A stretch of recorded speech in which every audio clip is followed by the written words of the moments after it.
Bienvenidos, bienvenidas, bienvenides. Esta es otra entrevista del Mal. Buenos días, buenas tardes, buenas noches. No sé cuándo nos estás mirando porque está on demand en el canal de Desembarco. En el día de hoy les vamos a invitar a otra entrevista que va a pelear un poquitito, que va a tratar de preguntar cosas que no estén en la agenda cotidiana, que ya leemos en todos los medios. En el día de hoy nos va a estar sentado en esta mesa de la entrevista del Mal Bruno Giametti, economista, docente universitario, ex miembro del Instituto de Cuesta Duarte y trabajador de la Central de Trabajadores y Trabajadoras de nuestro país, y actualmente diputado por el Frente Amplio. Persona que dicen que está muy formada, persona que ha hablado muchas cosas que nadie se ha animado respecto a qué hacer con la economía. Se la preguntaremos hoy, a ver cuánto se animará a responder. Bienvenido, Bruno, ¿cómo estás? Muy bien, muchas gracias por la invitación, contento de estar acá y conversar un rato. Muchas gracias, muchas gracias. Bruno, primera cosa que te queríamos preguntar es, ¿cómo te presentarías? Si a la gente ahora que te está conociendo capaz que por primera vez por este video.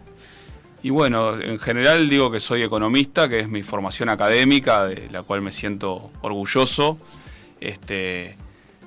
Ahora en una función nueva, que creo que es importante, que es ser legislador, diputado por el Frente Amplio. Creo que es algo que hoy por hoy me define esta tarea que estoy desarrollando, porque además implicó tener que dejar las otras actividades donde me desenvolvía. Renuncié a mi cargo en la universidad y también en el Instituto Cuesta Duarte, que era de alguna manera incompatible con poder llevar adelante esta tarea en la que estoy de manera completa. Y bueno, básicamente eso. Soy un economista de izquierda que trata de analizar de manera crítica la realidad, un militante, me siento un militante que dedica muchas horas de su vida y de alguna manera busca la transformación social. Y bueno, hoy desde este rol particular, como seguramente en otro momento me toque estar en otro lugar de lucha. Muy bien. Hincha de qué cuadro, algo como más mundano y no tanto la transformación de la revolución. Sí. Soy Defensor Sporting y eso también me define bastante, porque hay cierto convencimiento ideológico ahí también, el tema de ser de un equipo que no es de los dos poderosos, siempre estar peleando la de atrás. Ahora en los últimos años bastante cotizando en baja, como quien dice, con el tema de lo traumático que fue el descenso incluso, pero bueno, muy convencido de ser de ese club que tiene algunos valores que comparto y que me parecen que son valiosos de cómo se maneja, y también la parte más de la épica, de haber sido el primer equipo sin ser Peñarol y Nacional que ganó un campeonato uruguayo, en fin, toda esa cuestión en medio de la dictadura, dando la vuelta olímpica para la izquierda. Eso creo que también me define un poco. Muy bien, le va a gustar esta parte a los hinchas de Defensor, porque lo defendió muy bien. Defendiste muy bien. Están todos tomados. Estoy acostumbrado, sí, siempre de ser minoría y tener que remarla y defenderla. ¿Todos los bolches están tan tomados con esto de la definición ideológica de los espacios donde están siempre? Y creo que nos define mucho de nuestra vida, la dedicamos y la encuadramos en base a eso, a la militancia, a tener determinadas convicciones y tratar de dejar el pellejo y el tiempo llevándolas adelante. Después obviamente que todos tenemos también nuestra vida personal, que tratamos de que sea compatible y coherente también con lo que predicamos de manera pública, digamos, y obviamente que eso también es parte de un todo. Pero sí, de alguna manera creo que esto de ser un militante nos define bastante y bueno, siempre tenemos el ejemplo de Ana, por ejemplo, de Ana Olivera, que es una compañera con la que pasamos muchas horas, y decimos, ¿cómo puede militar tanto? ¿Cómo puede a los 70 y pico de años estar en todos lados llevando adelante tareas, negociaciones, reuniones? Y bueno, ella es eso, es una militante full time, obviamente que tiene también su vida personal, su nieta, las cuestiones que también le motivan por otro lado, pero creo que es un ejemplo de alguien que, bueno, nació y para la militancia, iba a militar hasta el último día de su vida y bueno, un poco creo que todos estamos marcados con ese mismo molde, llamémosle. Está muy bien. O no, hay gente que te diría, señor, vaya a vivir la vida. No tienen vida.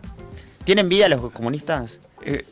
buena parte de la vida es la militancia y también disfrutamos de otras cosas de la vida, sí. Capaz que es un poco el cassette, pero bueno, nos gusta ir al fútbol, como aquella frase que está en el carnet del partido de Arismendi, que hay que actualizarlo un poco porque habla de que a los comunistas nos gustan las mujeres, el vino y etcétera. En realidad, desde el punto de vista de género, un poco complicada la frase, pero el concepto es que somos personas comunes y corrientes, más allá de que dediquemos muchas horas y mucha energía a la militancia política, pero tenemos nuestros hobbies, nuestros intereses por fuera de lo que es la militancia también, nuestro cuadro de fútbol, nuestras familias, y bueno, y tratamos de ser coherentes entre lo que predicamos en la militancia y en la vida pública, entre comillas, con lo que hacemos también entre casa y con los otros intereses que tenemos y cómo nos movemos en nuestra vida cotidiana, más allá de la militancia particularmente. Me gusta, yo socolaría, si haría un zócalo sería los bolches también son personas, ¿no? Sería como un buen zócalo en este momento del mundo en el cual son el enemigo número uno, discursivo de mucha gente. Sí. ¿Cómo ves eso? ¿Cómo es la perspectiva general de, bueno, también constituirse nuevamente como el enemigo que hay que destruir? Sí, está un poco eso de que viene de hace bastantes décadas, ¿no? De que cualquier cosa de izquierda a veces dice, bueno, los comunistas, cuando en realidad no necesariamente siempre es así. Sí hay una visión como bastante estigmatizante hacia los comunistas en particular. Y bueno, eso es algo que es peligroso desde el punto de vista democrático, porque si uno mira en Uruguay, el Partido Comunista, que tiene más de 100 años, siempre estuvo, digamos, adaptado a las reglas incluso de la democracia liberal, sobre la cual tenemos críticas, pero nunca planteamos, digamos, tenemos una teoría de la revolución que plantea la necesidad de la acumulación de fuerzas, la necesidad de que en Uruguay la vía más probable para la construcción del socialismo tiene que ver con la preservación de las instituciones democráticas, con acumular fuerza en el marco de las instituciones democráticas, e incluso tenemos la máxima prueba, o tiene el partido, la máxima prueba de ser defensor de la democracia, lo que ocurrió en la dictadura, ¿no? Que de alguna manera es bastante claro que los comunistas estuvimos en la primera línea de fuego en la defensa de la democracia, en la resistencia a la dictadura, que fue el mayor atropello del último siglo, y pagando un precio altísimo en materia de desaparecidos, de torturados, de exiliados, familias destrozadas, etcétera.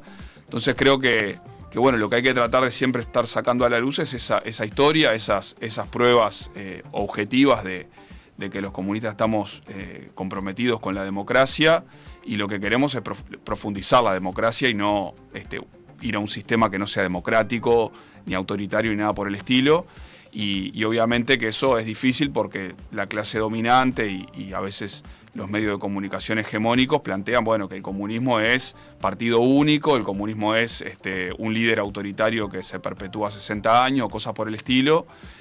Cosas que pasaron en algunas experiencias concretas de construcción del socialismo, porque en realidad cuando hablamos de comunismo es una etapa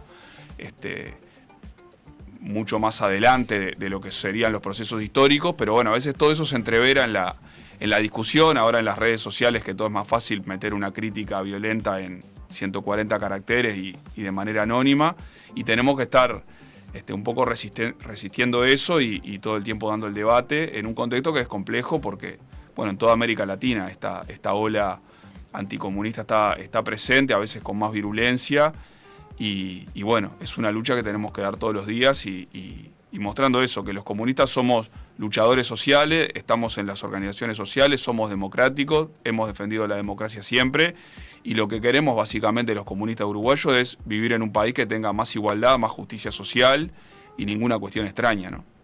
Bien, ya que lo trajiste vos, ¿no? Ese es el objetivo que se tiene de un país con mayor justicia social, más democrática. Una de las discusiones que estamos teniendo actualmente tiene que ver con el presupuesto nacional, que algo que me llamó la atención, no sé si a vos te generó también la misma sensación, es que no estuvo tanto en la agenda pública el presupuesto nacional. Hubo otras acciones como Cardama, lo que tuvo que ver con danza. ¿Por qué el presupuesto nacional no tomó la agenda pública en estos meses? Hubo conflicto en la educación y tampoco tuvo tanta relevancia, mucho menos para el gobierno. Sí, yo creo que puede tener que ver con varias cuestiones. Una es que un poco por la composición del Parlamento y del gobierno, es un presupuesto que no se plantea quizá grandes transformaciones estructurales como se planteó, por ejemplo, el presupuesto del primer gobierno del Frente Amplio.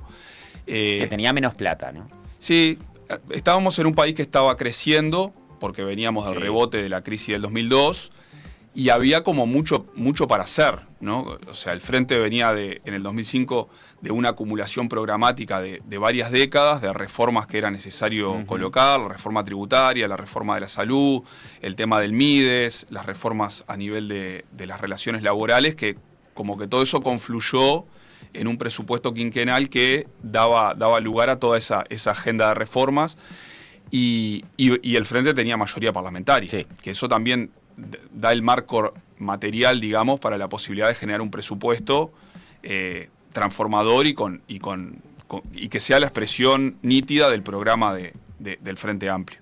Yo creo que en este contexto teníamos una situación distinta, que era el Frente no podía aprobar el presupuesto solo con sus votos. Dato. Eso generó que fuera necesario una negociación con los otros partidos políticos para conseguir esos votos que faltaban, y de alguna manera eso hizo que el presupuesto tuviera que ser quizá más moderado de lo que a algunos nos hubiera gustado, porque se tuvieron que rebajar algunas expectativas para conseguir esos votos. Eso es uno de los casos, o de las razones quizá, que no generó tanto debate, que fue un presupuesto que tampoco generó una transformación radical respecto de lo que se venía. Había menos recursos en términos de que el déficit fiscal que nos heredó el gobierno anterior es muy alto, es más alto de lo que ellos mismos decían en febrero. O sea, ellos en febrero reportaban que el déficit de este año iba a ser del 3% y resultó que va a ser del 4,1% sin que el gobierno haya hecho nada, porque este año se transitó con el presupuesto anterior. Entonces eso generó que hubiera muy poco margen para satisfacer las exigencias del propio programa de gobierno y de las necesidades sociales que se han ido acumulando y que son legítimas. El caso de la educación es muy claro, pero también todo lo que tiene que ver con la pobreza infantil, que necesita muchos más recursos y por un tiempo prolongado para poder atenderse ese problema. Y bueno, creo que la gran discusión del presupuesto terminó siendo una discusión bastante incómoda, que tiene que ver con las medidas tributarias, porque creo que la principal discusión era esta. Bueno, en un contexto de déficit fiscal tan alto, el gobierno o tiene que hacer un ajuste convencional, que es lo que hubiera hecho seguramente un gobierno de derecha, aumentar el IVA, bajar el gasto público social al barrer, o se encontraban algunas formas para evitar tener que hacer eso. Y fue lo que se hizo. Quizá de manera insuficiente o de manera tímida en algunos casos.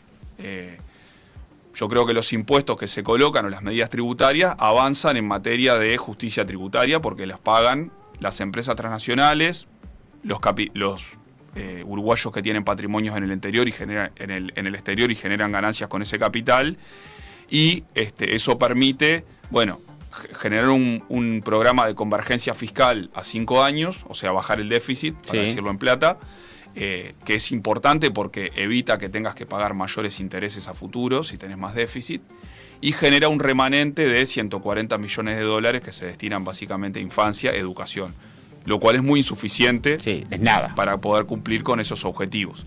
Pero bueno, la parte buena es esa, es que evitamos tener que hacer un recorte del gasto que hubiera sido una catástrofe en el marco de un gobierno del Frente Amplio, pero quizá era lo que en el marco fiscal que teníamos un gobierno más de centro o más de derecha hubiera hecho. Obviamente que nos deja con mucho gusto a poco, y capaz que esta es un poco la explicación de por qué no hubo movilización. Creo que mucha gente frente amplista que está en las organizaciones sociales o que está en los comités de base entendió que el contexto era difícil y quizá por eso no presionó tanto como para que el presupuesto fuera un momento de gran incendio social, pero al mismo tiempo, obviamente que lo que te deja es un saldo de que con este presupuesto no alcanza. O sea, es un presupuesto que no podemos decir, bueno, el presupuesto lo votamos, como es quinquenal, nos resolvió los 5 años y después vamos más o menos con el piloto automático ajustando un poquito acá o allá. Creo que deja abierto un escenario donde la rendición de cuentas del año que viene va a ser importante, donde la rendición de cuentas del 2027 va a ser importante, porque va a ser necesario ahí realmente dar un debate de cómo incrementamos los recursos para aproximarnos más al tema del 6+1 y para generar políticas que reduzcan mucho más sustantivamente la pobreza infantil. Yo creo que uno lo mira por un lado y dice, bueno, más de la mitad de lo que va de los aumentos del presupuesto van para infancia y para la educación. Ahora, cuando uno mira el número es muy poco. Es re poco. Con eso no va a alcanzar ni cerca para mover la aguja en materia de pobreza infantil. Y creo que eso va a ser materia de discusión a partir del año que viene. Y en esto se le va la vida al Frente Amplio y a la izquierda en lograr esos objetivos. No es una cuestión de solamente lo planteamos los comunistas o cosas por el estilo, sino que realmente el Frente Amplio necesita tener un gobierno que mueva la aguja en estos objetivos, incluso para ser opción de gobierno nuevamente del 2029 y seguir generando cambios sustantivos para las grandes mayorías, ¿no? Creo que es un poco esa la cuestión. Muy bien, Bruno. Si vos estás también medio restringido por tu presupuesto mensual porque el salario no te alcanza, UTE te quiere ayudar. Porque UTE, a través de su plan redondo, recibía hasta 2.500 pesos en bonificación en la factura por la compra de electrodomésticos eficientes incluidos en el plan. Informate más en ute.com.uy. En UTE queremos reconocer a esas personas que con su energía hacen grande a nuestro país. A los anfitriones que ponen la casa para las juntadas y después nadie levanta ni un plato. A esos optimistas del tiempo que ante cualquier pronóstico lavan igual. A esas personas generosas de alma que dejan que todos se bañen primero. A los que sufren el síndrome de la sábana corta, pero siempre corta para el mismo lado. En UTE creemos que todo lo que das vuelve. Por eso creamos el Plan Redondo. Porque comprando cualquiera de estos equipos, UTE te devuelve 2.500 pesos en tu próxima factura. Informate más en ute.com.uy. UTE, avanzamos con energía. Lo que yo escucho, puedo entender, lo que me llama la atención de alguna de las acciones políticas que se han llevado adelante es, entiendo la restricción parlamentaria más que la restricción económica. La pregunta es por qué no se utilizó a la gente en la calle. ¿Por qué no se movilizó el Frente Amplio para también generar las condiciones políticas para poder ampliar ese pequeño número de 140 millones de dólares? Sí, yo creo que es algo que hubiera sido positivo, pero bueno, también el gobierno quizá ahí, más a nivel del Poder Ejecutivo, tuvo una impronta más moderada o conservadora, de decir, bueno, tenemos que pasar el presupuesto como sea, el presupuesto es este, y tenemos que tener los 50 votos y quizá la prioridad está por ahí. Y bueno, una vez pasado el presupuesto, yo creo que la dinámica parlamentaria probablemente cambie y ahí va a ser más necesario, incluso para sacar adelante leyes, el empuje desde afuera, que yo creo que es importante siempre. Y quizá ese escenario, si se hubiera planteado así, hubiera quizá terminado con un presupuesto incluso mejor. Pero bueno, es algo que creo que también por la propia composición interna del Poder Ejecutivo y los objetivos que se trazaron y ese contexto complejo, tanto en lo fiscal como en lo parlamentario, priorizaron esa idea de, bueno, sacar esto aunque no fuera lo que asegura el cumplimiento del programa o lo mejor. Y bueno, si a la gente no le entusiasmaba mucho, bueno, como que no se veía tanto como un déficit. Pero bueno, creo que eso es algo que hay que revertir. Creo que tenemos que ir a un gobierno que se proponga, por ejemplo, sacar adelante medidas legislativas, no tanto por las negociaciones parlamentarias o por la habilidad de los parlamentarios para convencer al voto 50, sino porque venga con un empuje mayor de afuera. Esa es una de las cosas que nosotros como Bancada 1001 tenemos planteado para 2026, por ejemplo, con mucha fuerza, todo lo que es la agenda en materia de temas laborales, que es algo que está un poco en el ADN de nuestra bancada. Y bueno, viene de toda una serie de reuniones que tuvimos con sindicatos durante la campaña electoral, que nos marcaron una serie de planteos que podrían constituir una especie de segunda ola de reformas laborales en Uruguay, porque hubo una que ya fue en los primeros gobiernos del Frente Amplio, y creo que es algo a plantearse. Bueno, esas reformas laborales seguramente a sectores aparte de los sectores empresariales no le resulte muy simpática y va a tener resistencia a nivel parlamentario. Obviamente que parte de nuestro rol como parlamentario va a ser tratar de convencer a los legisladores de los otros partidos políticos, pero se va a necesitar mucho más el empuje de afuera, y lo mismo, por ejemplo, para el tema del 1% que está planteado ahora, ¿no? Ese es un punto importante. En este estudio también se iniciaron algunas cositas respecto a eso. Tuvimos a Mauricio planteando y se le hizo viral su reel hablando por primera vez de que el Uruguay era desigual. A mí lo que me queda de esto es la acción política que también inhabilitó quizás el poder disputar cosas. Yo lo que no... Vos lo traías y le hice la misma pregunta a Constanza la entrevista pasada, que es un parlamentario, ¿dónde está? ¿En la fuerza política o en el gobierno? Porque ahí, ¿dónde queda? Porque si decían que son del gobierno, ¿dónde queda la fuerza política que es la que constituyó que se llegara a esa bancada? Esa separación puede ser peligrosa. ¿Cómo se traduce? ¿Vos sos fuerza política? ¿Sos gobierno? ¿Sos ambos? Sí. Está muy buena la pregunta y creo que puede haber distintas miradas que planteen algún matiz, pero yo creo que el rol del parlamentario, del legislador, es los dos lados, claramente. Incluso te diría más que esos dos lados, porque también tiene que estar en alguna medida pegado a las organizaciones sociales. Si bien no puede formar parte, no puede representar al mismo tiempo a un sector político en el Parlamento y representar a una organización social, tenemos que estar cerca de allí y permanentemente dialogando con sus demandas y con sus planteos. Obviamente en el Frente Amplio tenemos que estar, no podemos los legisladores electos por el Frente Amplio decir, bueno, ahora somos gobierno, estamos en el Parlamento y el Frente Amplio que lo dirijan otro o que militen otro. Bueno, pero la señal que da el presidente de la República cuando hace esa separación está el Frente Amplio, está el gobierno, son cosas distintas. Y la pregunta es, ¿qué tan distintos son? Porque estábamos hablando de un presupuesto restrictivo que además desde el Ejecutivo se orienta a la no movilización, se orienta a conseguir el voto 50 y no la ampliación del presupuesto. ¿Cuánto, en realidad, en esto que vos planteabas, ¿no? Para futuro, para la construcción de las cosas? ¿Cuándo empieza la osadía? Sí. ¿Cuándo va a suceder? Sí. No lo estoy entendiendo, porque Sí. creo que la orientación política está dando otras señales, con otros errores también, por lo menos para muchos militantes de izquierda, vinculados a otros temas, pero en particular respecto al presupuesto Sí. es como raro. Yo creo que es cierto que fuerza política y gobierno no son lo mismo, eso creo que es algo que es objetivo si se quiere. Lo que sí siempre está en discusión es qué rol tiene la fuerza política hacia el gobierno y en general. Hicieron un congreso de autocrítica para eso.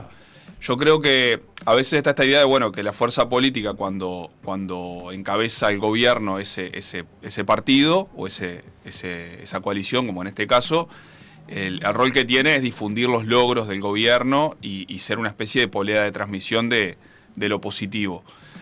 Yo ahí tengo una discrepancia. Yo creo que eso es parte del rol, pero también el rol es dialogar permanentemente con el gobierno y, no digo marcar el rumbo, pero sí sugerir, hacer planteos que después los compañeros que están tanto en el Poder Ejecutivo como en el Poder Legislativo puedan tomar. Y creo que eso es importante, más allá de que los roles son distintos, pero creo que los parlamentarios somos los que más podemos jugar ese rol, porque quizás los compañeros que están a cargo de un ministerio o de una dirección general en el Poder Ejecutivo y están como adscriptos más a un tema específico, llevando adelante una tarea ejecutiva, y capaz que es más difícil pedirle que además vayan a su comité de base, al Frente Amplio. Ahora, los legisladores lo tenemos que hacer, no es solo que podemos hacerlo, es la tarea. Tenemos que estar en los comités de base, tenemos que estar en los organismos del Frente Amplio y tenemos que ser al mismo tiempo Frente Amplio y gobierno y bancada de gobierno. Y creo que en esa impronta, es decir, no solamente para ir al comité de base para discutir cómo defendemos al gobierno en la feria o en un acto, sino también de construcción política permanente que también ayude a orientar el gobierno en una dirección que es la del programa, en definitiva, que eso lo tenemos ya resuelto con bastante claridad. Me llama la atención, y dijiste una palabra que me parece que es interesante interpelar, conociendo también la estructura del Frente Amplio.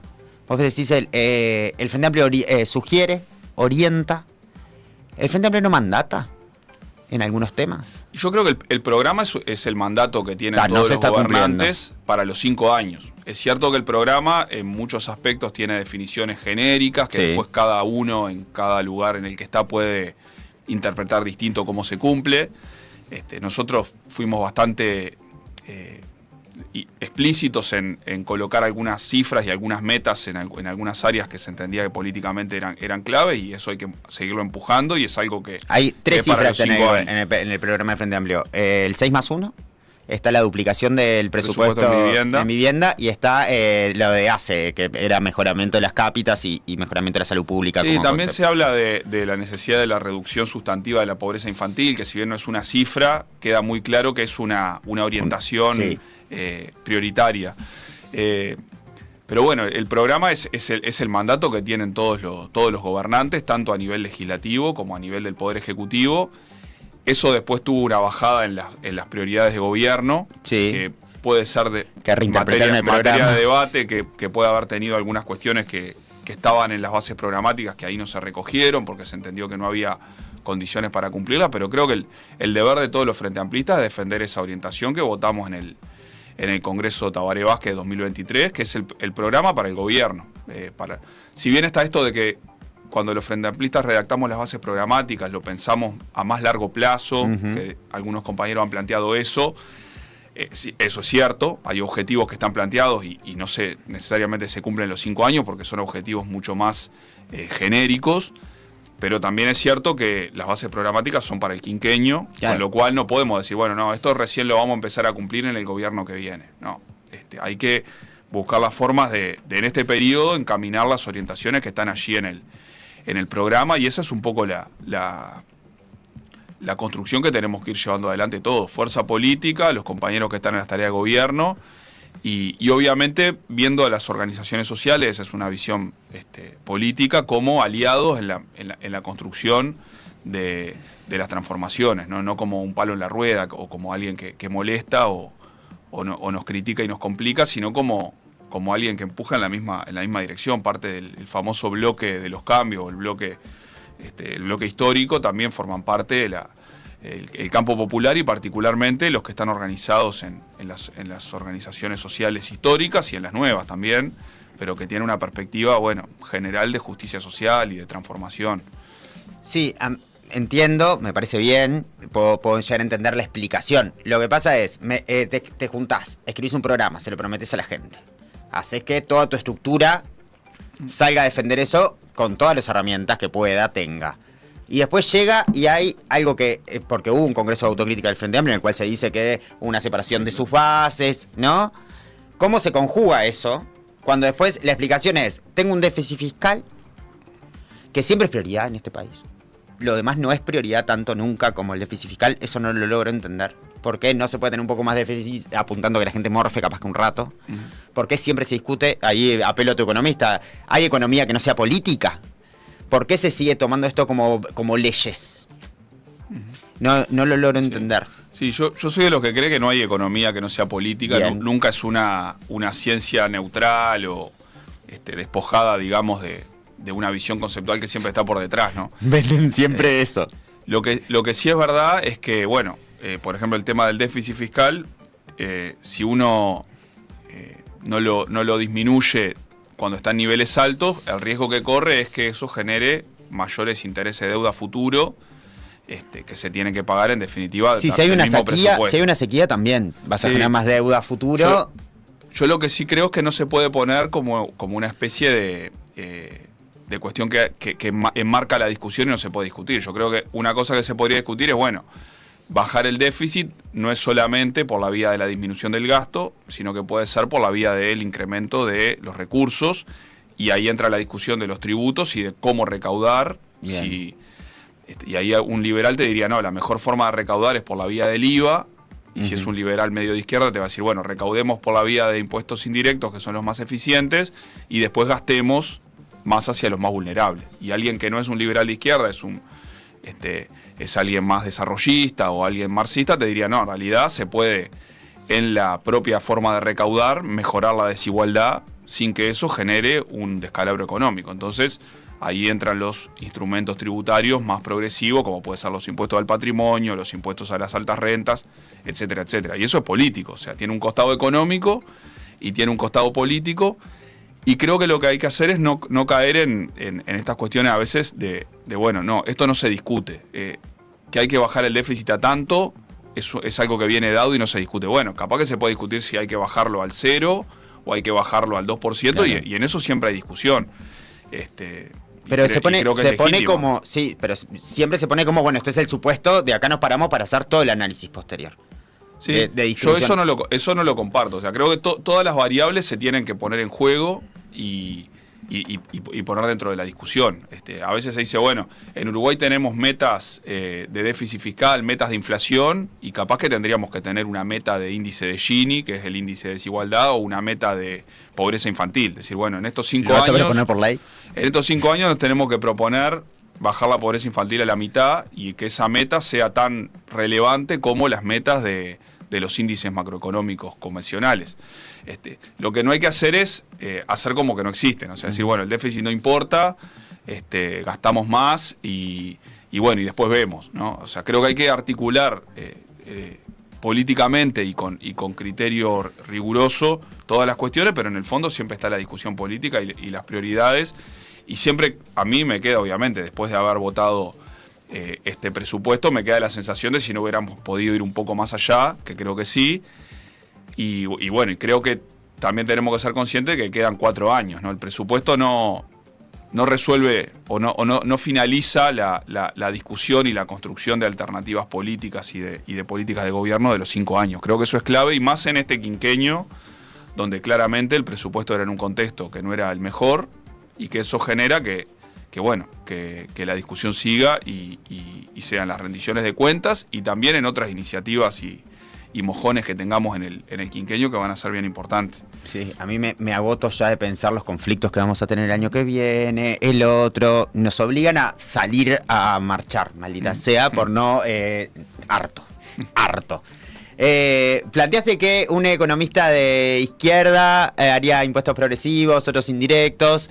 Esto de que el déficit se hace con crecimiento, se soluciona con crecimiento, ¿en qué teoría política está?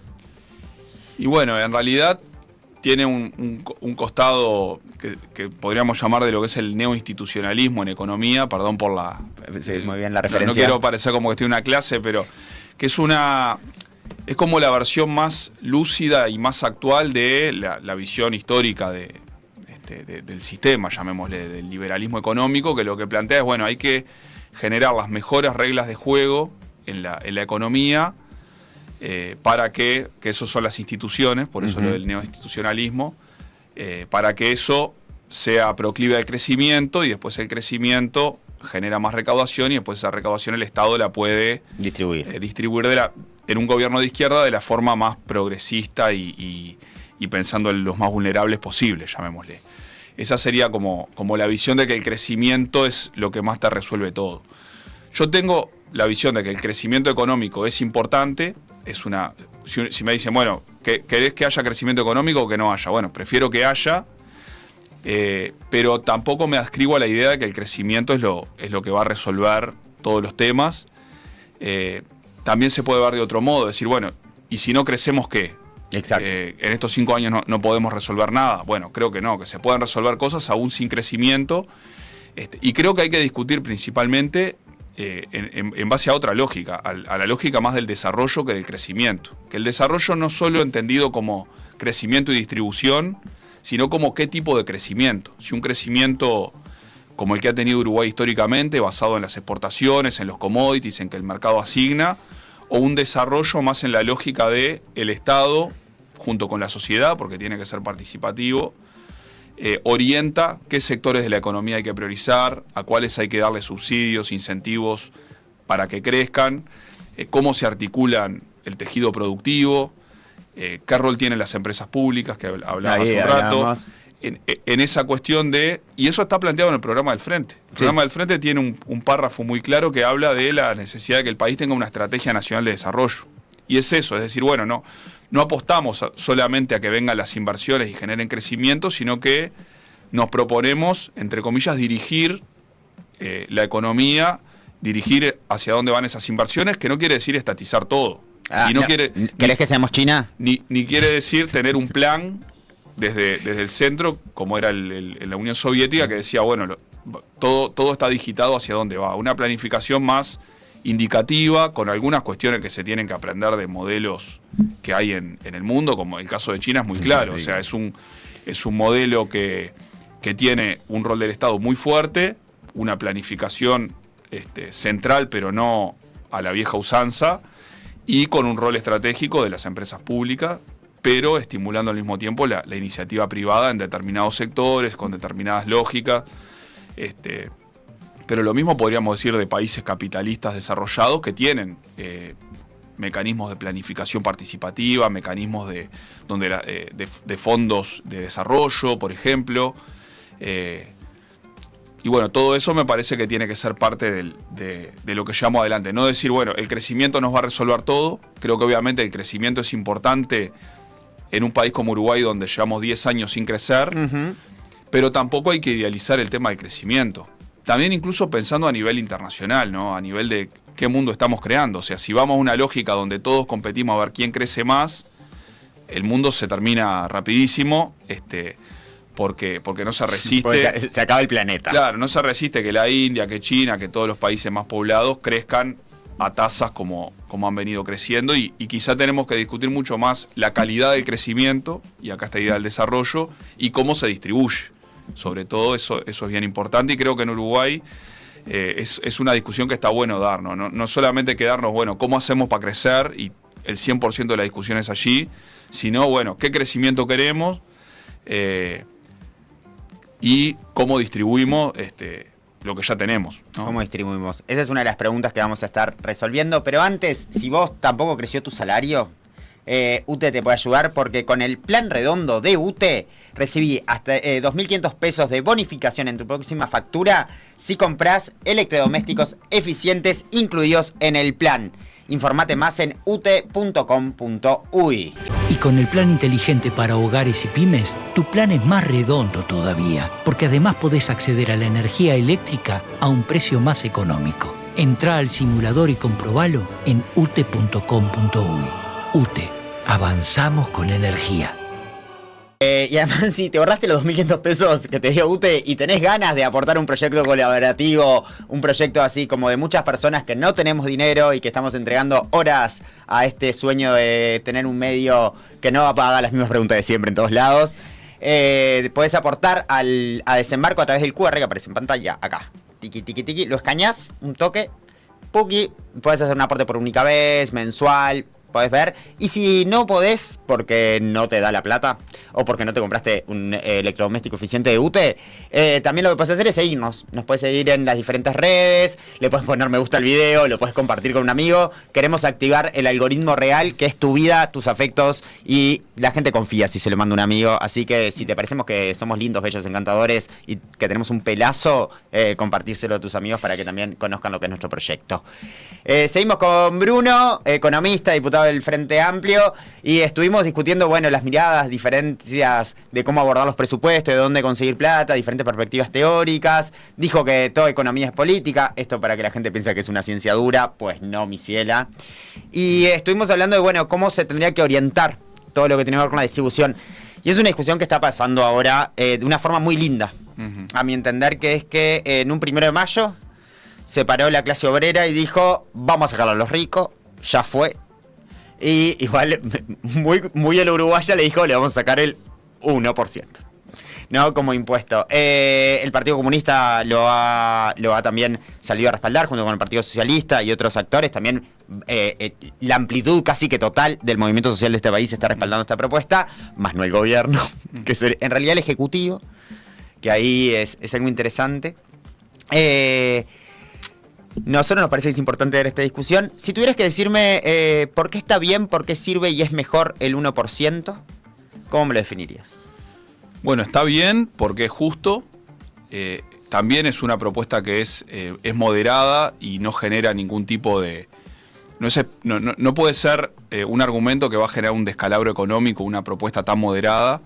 Y sobre todo está bien porque es justo. O sea, es algo de sensibilidad y sentido común decir, bueno, si tenemos un 30% de pobreza infantil en un país que produce alimentos para decenas de millones de personas y que tiene un PBI per cápita bastante alto en el contexto regional, tener un 30% de de pobreza infantil y al mismo tiempo tenemos un 1% que concentra el 40% de la riqueza, bueno, y el presupuesto fue bastante claro que faltaba plata para atender de manera lo suficientemente contundente el tema de la pobreza infantil, bueno, una opción que quizá no es la única medida, seguramente no lo sea, pero una opción que está sobre la mesa es que ese sector más rico, que no... que tiene un patrimonio por encima del $1.000.000 como persona física, o sea, no necesita seguramente ese dinero para vivir, aporte un 1%, que incluso hay distintos diseños de tasas que puede terminar siendo que sea menos del 1%, aporte para este objetivo que es un objetivo país, que es un objetivo estratégico, que es un objetivo justo y que es estratégico también para el desarrollo, porque... Incluso desde un punto de vista bastante economicista, de si queremos que Uruguay crezca a futuro. Bueno, ¿quiénes van a ser los trabajadores que van a producir bienes y servicios dentro de 20 años? Los niños de ahora, y si están en la pobreza extrema, están con privaciones, no van a poder ser buenos trabajadores. Incluso pensado de una forma muy economicista, es una propuesta que es razonable. Está bien. ¿Cuál era la segunda? ¿Sirve? Sirve. Bueno, sirve desde todo punto de vista. Le sirve a los... sectores que hoy están en la pobreza, que recibirían nuevas políticas sociales financiadas con este tributo, que no serían solo transferencias monetarias. Ahí hay toda una discusión pendiente de cuáles serían los instrumentos. Claramente hay una parte que es transferencias monetarias, que en Uruguay son muy bajas, a pesar de que a veces se dice que son muy altas, pero eso es falso. En Uruguay, todos planeros. Y también otras medidas de tipo de vivienda, trabajo, cuidados, que hacen a una integralidad de políticas sociales, pero que también cuesta mucha plata. Y para que sirvan, se tienen que hacer durante bastante tiempo. O sea, no alcanza con una medida puntual, que la resolvemos por allí en una rendición de cuentas y ya está. O sea, requiere un plan, podríamos decir un plan nacional de erradicación de la pobreza infantil, y eso necesita recursos, y este tributo se plantea mover la aguja en ese sentido. Y también sirve... Uno podría decir, a los sectores de mayores ingresos les sirve, porque vivir en una sociedad que elimina la pobreza o que tiende a eliminar la pobreza, que se integra más, que genera más cohesión social, también les sirve a los que tienen plata. Porque quizá esto mejore en términos de inseguridad, esto mejore en términos de convivencia, y los tipos que hoy tienen mucha plata pero tienen que vivir enrejados porque la sociedad está complicada desde el punto de vista de la criminalidad, y bueno, todo el mundo sabe que la criminalidad es alta en las sociedades que tienen mayores niveles de pobreza y mayores niveles de fragmentación social. Entonces, ¿estás diciendo que los pobres son criminales? No, digo que las sociedades donde hay más pobreza son las que tienen mayores problemas de convivencia, que en realidad las que hay más desigualdad son las que tienen, donde hay ricos y pobres a mucha distancia. Bueno, naturalmente que las personas que están en situación de pobreza y aspiran a estar mejor, ven que hay ricos que tienen niveles obscenos a veces de acumulación, y eso genera problemas de ese tipo, y a lo que voy es que reduciendo esas brechas sociales, incluso se puede mejorar en cuestiones que le terminan sirviendo a los que hoy están en la cúspide de la pirámide. Y el tercer punto era, está bien, es justo y... No, está bien, sirve. ¿Y es mejor? Y obviamente que es mejor que lo que tenemos ahora. Creo que va en la línea de lo que decía antes, ¿no? Es mejor que lo que tenemos ahora, hace que el sistema tributario sea más justo, aunque el propio PICNT, cuando hace la propuesta del 1%, lo que dice es, después hay que discutir una reforma integral del sistema tributario, claro, porque ahí tenés todo el tema de las exoneraciones fiscales, ahí tenés todo el tema del IVA. ¿Estás diciendo que van a subir más impuestos? Bueno, hay que subírselos a alguien para poder bajárselos a otros, seguramente. Y bueno, ahí está, por ejemplo, toda la discusión del IVA. Un poco lo que el IVA personalizado. Sí, el IVA personalizado, el IVA a los productos de primera necesidad. Ahí el programa del Frente orienta en esa dirección. Un poco el concepto es, no tiene sentido que los más ricos paguen el mismo IVA que el que paga el que está en el último decil de ingresos, y que eso también se pueda regular por la vía de una reforma en el IVA y por los diferenciales de tasas, pero también el tema de las exoneraciones fiscales, el tema de los impuestos a la renta de capital. En Uruguay tenemos una reforma que fue muy buena, pero que ya va a cumplir 20 años el año que viene, o sea, y la economía cambió mucho, la disponibilidad de información sobre los temas tributarios cambió mucho. Esto Mauricio lo trabaja, lo dice siempre, dice, no es lo mismo lo que sabíamos hace 5 o 10 años en materia de cuánta riqueza tenían acumulada los sectores más ricos en cuentas bancarias, que es lo que sabemos ahora. Hay mecanismos de intercambio tributario entre los países que hace 2, 3, 4, 5 años no existían. Entonces eso abre la chance de mejorar en términos de justicia tributaria. Y ir a buscarlos. Haciendo el sistema más eficiente y más justo. Porque tampoco se trata de decir, bueno, justicia tributaria, pero descalabramos la economía. Creo que el PIS-CNT incluso ha sido extra cuidadoso con eso, porque plantea una propuesta que es súper moderada. Es la tasa más baja que se te puede ocurrir es 1%, porque sí. Menos de eso no yo creo que es como muy lindo eso, porque además que queda muy lindo, tipo, cobrarle el 1% al 1%, te cierra muy bien el marketing. Es esto de, no me puedes decir que soy un tipo osado, ¿no? Claro, es el número natural más chico. Bastante tibio el PIS-CNT en la propuesta. El número natural más chico conocido por el hombre es 1. Es 1. Podría haber dicho, bueno, una tasa de 0, algo, pero bueno. Podría haber tirado un 5 para negociar un 3. Sí. ¿No? Y aparte creo que, sin exagerar, es una propuesta que debe ser en la historia del país de las que tiene más respaldo académico. Sí. Debe ser de las propuestas de política pública en la historia del país que tiene mayor espalda ya en su propia formulación. Tenés al grado 5 de Economía y Finanzas Públicas, al grado 5 de Derecho Financiero, al grado 5 de Economía de la Desigualdad. Gente que tiene doctorado y está en la frontera del conocimiento en trabajar estos temas. Entonces creo que por el lado de la seriedad técnica de la propuesta se hizo un proceso bien interesante, que fue, bueno, ya a partir de un análisis técnico. Del PIS-CNT económico. Es algo así, sí, es algo bastante similar al GACH en economía, particularmente en los temas tributarios y de desigualdad. Quizá en materias de macroeconomía, finanzas, hay otra gente que sabe mucho, pero en estos temas seguro que no hay más gente en este país que sepa lo que saben estos 7, 8 hombres y mujeres que integraron esa comisión consultiva, y eso creo que le da una base a la propuesta muy importante. También tiene el respaldo de la organización social más importante de este país, como dijiste vos, que la lanzó el 1 de mayo, después convocó a la comisión. Eso le da una fuerza muy importante. Creo que habla muy bien del PIS-CNT, que no solamente esté preocupado por el salario y el empleo, sino que también se preocupe por... Es cierto que la mayoría de los pobres son hijos de trabajadores, ¿no? Pero a veces uno dice, bueno, el PIS-CNT representa a los trabajadores formales, es recorpo, claro, a los que no están tan mal, y en realidad acá se está poniendo al hombro a los que están más abajo de la sociedad, y creo que eso es algo que pone muy en valor lo que es el movimiento sindical de este país, que no es corporativo, que tiene una visión estratégica que engloba a todos los sectores populares y no solo a los trabajadores asalariados formales, que es lo que estrictamente representa el PIS-CNT como institución, llamémosle. Y creo que eso es muy bueno, y me parece que también está bueno que no se haya colocado esto como algo que se tenía que resolver este año en el marco del presupuesto o se moría. No, se planteó ahora, se va a discutir el año que viene en asambleas que el PIS-CNT va a generar durante buena parte del año. Va a haber reuniones con referentes políticos, con organizaciones, con los partidos con representación parlamentaria, con todo el mundo. Se abrió el debate, podríamos decir. Exacto, para meter este tema, ya se metió en agenda. Creo que es muy valioso que podamos estar discutiendo de impuestos cuando muchas veces es como un tema tabú, que nadie quiere discutir porque te saca votos. Y bueno, Lo bueno no discutirlo en campaña, capaz. Claro, bueno. Pero incluso yo creo que en campaña, cuando se discute en buenos términos... sí, pero enchastra un poquitito ahí el debate. Sí. Igual me encantaría que en una campaña electoral discutamos. En el 2005 ganamos con Tabaré diciendo que pague más el que tiene más, ganamos con mayoría parlamentaria y en primera vuelta. Bien. Igual te tengo una para devolver porque esto no te lo voy a dejar pasar. Pero antes a vos te recomiendo que con el nuevo plan redondo de UTE recibí 2.500 pesos de bonificación en tu factura por la compra de electrodomésticos eficientes incluidos en el plan. Informate más en ute.com.uy. Y comprando un cargador de vehículos eléctricos o termotanque con bomba de calor, UTE te devuelve 5.000 pesos en tu próxima factura. Solo tenés que registrar la compra en WhatsApp UTE al 098-1930-00 o en nuestra web. Informate más en ute.com.uy. UTE. Avanzamos con energía.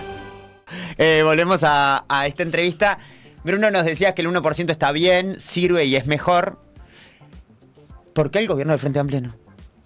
No, yo creo que el gobierno... Dijo que no, lo dijo incluso Valcorba después del Paraninfo, le dijo no está en el plan del gobierno. Sí, Valcorba dijo que se está en proceso de aprobación del presupuesto, que las ideas tributarias que tiene el gobierno están plasmadas allí, pero no hubo una especie de portazo de decir, bueno, esto no se discute, cállense la boca por favor. Creo que el propio Odone en su momento, cuando ha planteado que los gobiernos no se pueden amputar ningún instrumento porque la realidad es cambiante, Odone es una persona muy inteligente, que está que conoce mucho la realidad económica y la ha estudiado mucho desde el punto de vista académico, como analista, como consultor. Y bueno, creo que en ese sentido el gobierno se va a amputar ningún instrumento, por más que a priori quizá la mayoría del equipo económico no esté de acuerdo con la idea de gravar al patrimonio, porque está toda esa discusión de si es doble tributación cuando grabas a la renta y al patrimonio. No es lo que están diciendo públicamente. Pero, lo que están diciendo es que se pueden ir las inversiones. Lo mismo que está diciendo la derecha de este país. Sí, pero la base es que se le estaría grabando el patrimonio y que a ellos les parece que está mal porque ya se les graba la renta. Y bueno. Pero está mal. O sea, pero ¿por qué porque a mí lo que me enoja es, puedo entender ahí, mirá, ya le sacamos por la renta, ahora capaz que es un montón de patrimonio, mirá que tengo 30% de los niños. O sea, pero ahí es... sí, por eso yo creo que sí hay que grabar, que hay que grabar al patrimonio y también a la renta, porque son niveles de desigualdad tan grandes que los que genera la economía de mercado, que eso es pertinente cuando te permite solucionar objetivos. Aparte... ¿Van a plantear una reforma tributaria desde la bancada del Frente Amplio? Lo que pasa es que las reformas tributarias en general se articulan de manera completa desde el Poder Ejecutivo. Sí. Es muy difícil desde una bancada generar una iniciativa global de reforma tributaria. Pero son el mismo gobierno, el gobierno y también son la bancada y también son la fuerza política. ¿Por qué no articulan la linterna para que eso suceda? Yo lo que creo que tenemos que hacer como bancada, por ejemplo, es fomentar la discusión, fomentar el debate. Después, ¿quién presenta la reforma? Si es el gobierno. Siento que me está respondiendo lo mismo que me dice el gobierno vamos al diálogo social y veremos si te jubilarás a los 60. Entonces, esto de abramos la discusión, el PIT-CNT plantea hablar la discusión. Pero yo no siento o no veo ningún actor más que el PIT-CNT, que también se está planteando lo estamos debatiendo, que diga sí, vamos con esta. ¿Sí? Porque es la única que hay. Bueno, el PIT-CNT, si bien lo plantea como propuesta para el debate, para no decir es esto o nada, ha planteado que su propuesta es esta, en principio. Sí, y hay muchos sectores que dijimos, más allá de los detalles puntuales numéricos de 0,1 para este lado o para el otro, que estamos de acuerdo conceptualmente con el lineamiento y con la propuesta en términos de los objetivos que tiene y de cómo está construida conceptualmente. Varios sectores del Frente Amplio, varios senadores, varios diputados, se ha discutido muchísimo en comités de base la idea del tema del 1%. No hacían la dirección del Frente Amplio. Hay sectores que uno piensa en principio que quizá no estarían tan a favor, como el caso del PDC, que tuvo una convención nacional recientemente y que plantearon una declaración pública donde están afines a que se discuta y que se resuelva. O sea, que se discuta para que se resuelva. Sí. Capaz que no exactamente la misma propuesta del PIT-CNT, pero sí la idea de que el 1% aporte más es algo que se manifestaron de acuerdo. El propio Mario Vergara, que es un referente económico de los moderados del Frente Amplio, llamémosle, dijo que le parecía una propuesta razonable, que no cambiaba de manera radical la estructura tributaria, porque en realidad es una sobretasa sobre un impuesto que ya existe. Exacto. Y que entonces era algo que era... Y dijo, yo creo que el gobierno lo va a considerar. Pero ¿el gobierno quién es? Porque no es el Consejo de Ministros. Y sí, el Poder Ejecutivo. Es el presidente, es Odone. El presidente dijo porque que había incluso tenés Odone que sale y dice cosas distintas a Yamandú. El presidente dijo que estas discusiones hay que darlas sin ponerse el balde.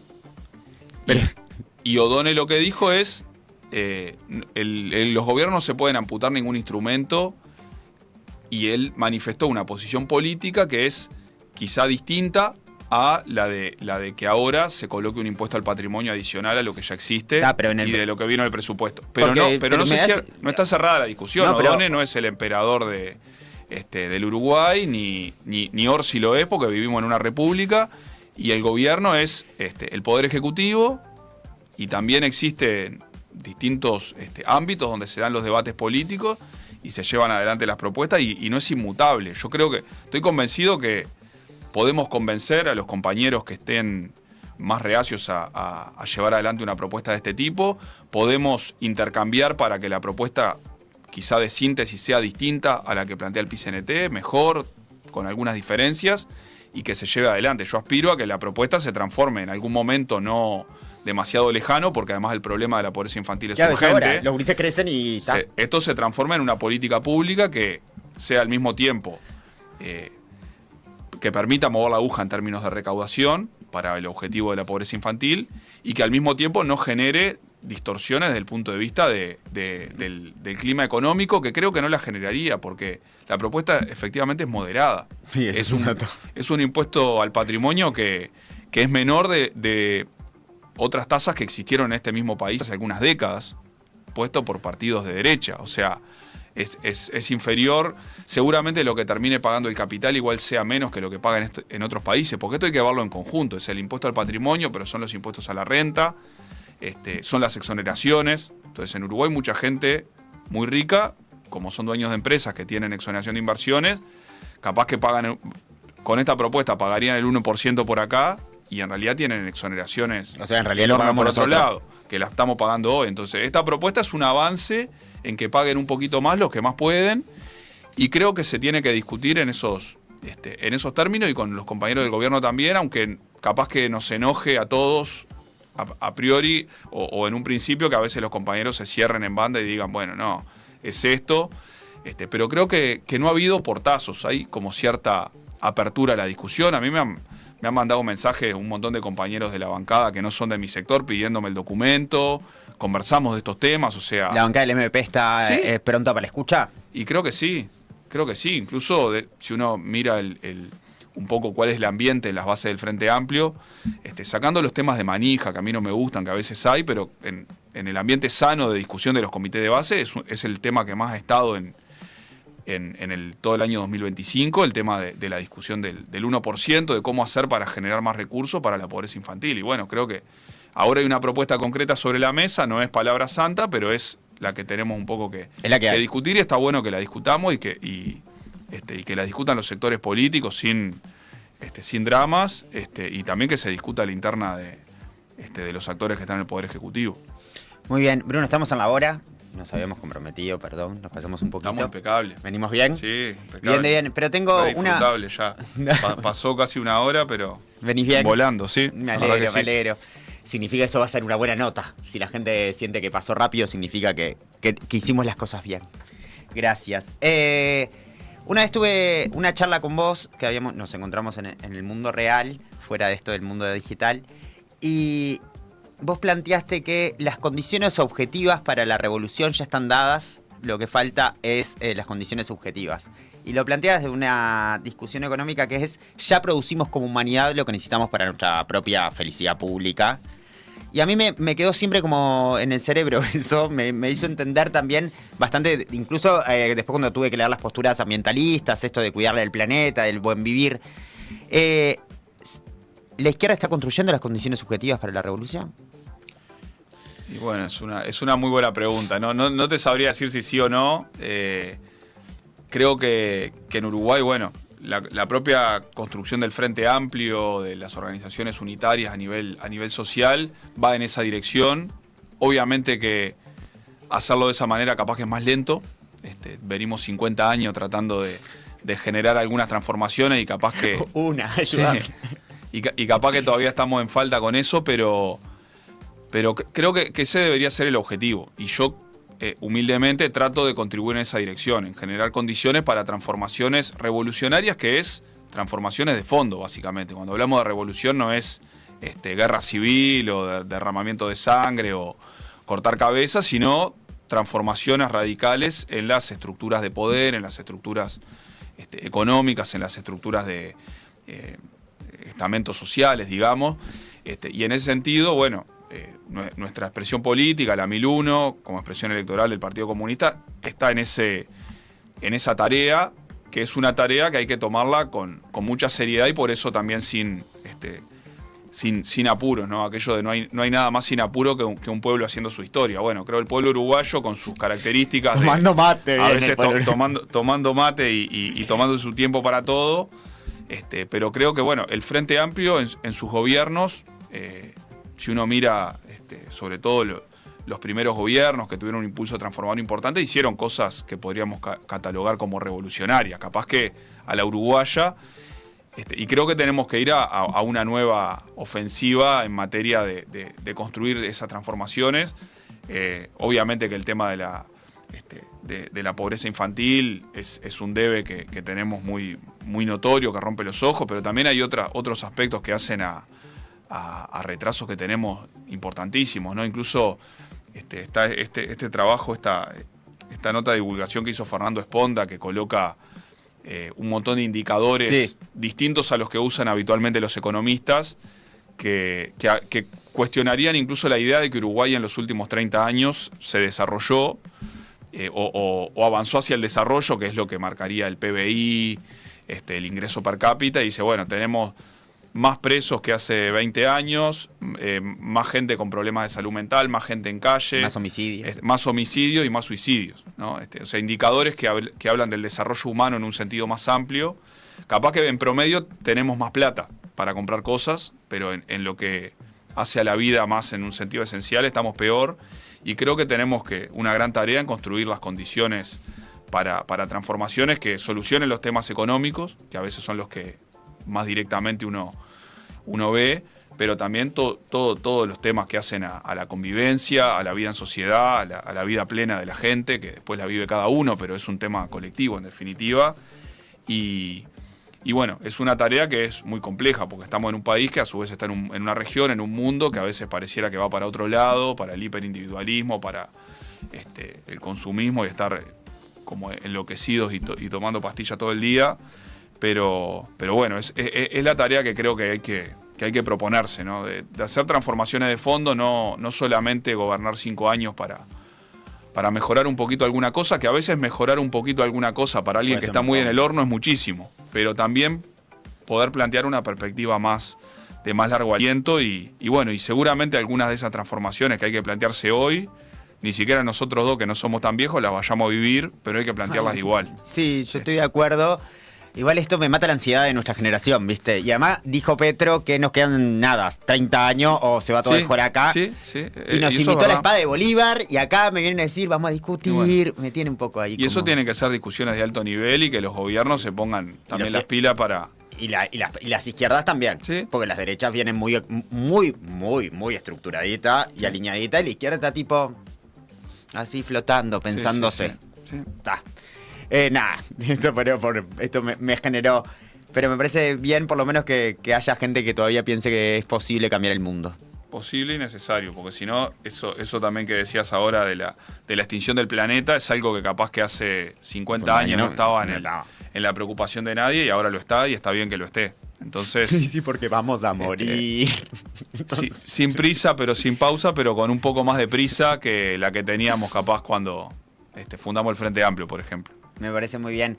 Muchas gracias, Bruno. ¿Pasaste bien? Sí, muy bien. ¿Sí? La verdad que impecable y bueno, que se repita. Bueno, me gusta. Cuando ustedes digan, estamos acá. El año que viene capaz que estamos haciendo algunas novedades, entonces también pensando en nuevos formatos y capaz que te traemos... te estuviste debatiendo ya también en este espacio con otra gente. ¿Te gusta el debate? Sí. Bien.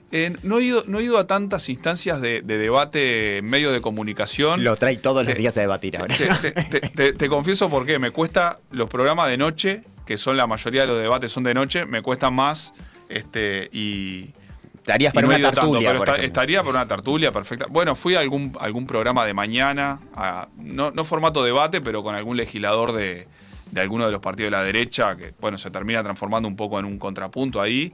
Y bueno, y el debate parlamentario, este año creo que el momento más interesante de trabajo fue la discusión del presupuesto en el plenario, porque si bien el presupuesto nos dejó gusto a poco, lo hablábamos hace un rato, permitió igual debatir algunas cuestiones de fondo con la derecha, algunas cuestiones vinculadas con cómo concebimos el tema de la desigualdad, el propio tema de los tributos generó un debate muy acalorado, por más que capaz que es menos que lo que nos hubiera gustado. Uh-huh.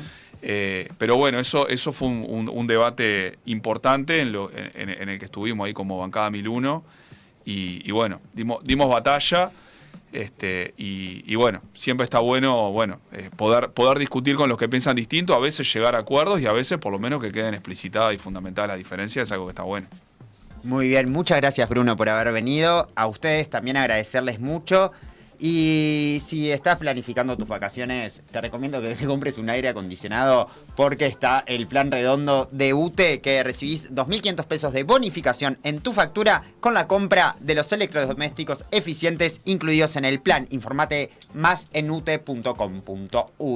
Y con el plan inteligente para hogares y pymes, tu plan es más redondo todavía, porque además podés acceder a la energía eléctrica a un precio más económico. Entrá al simulador y comprobalo en ute.com.uy. UTE. Avanzamos con energía. Y a ustedes muchísimas gracias por estar acompañándonos nuevamente acá en este espacio de tu casa que nos estás mirando en el celular, en el bondi, no sé dónde nos estás escuchando. Si te copamos, te puedes suscribir a este canal. ¿Cómo te puedes suscribir? Primero poniendo suscribir en el canal, literal, tipo es apretar suscribirse.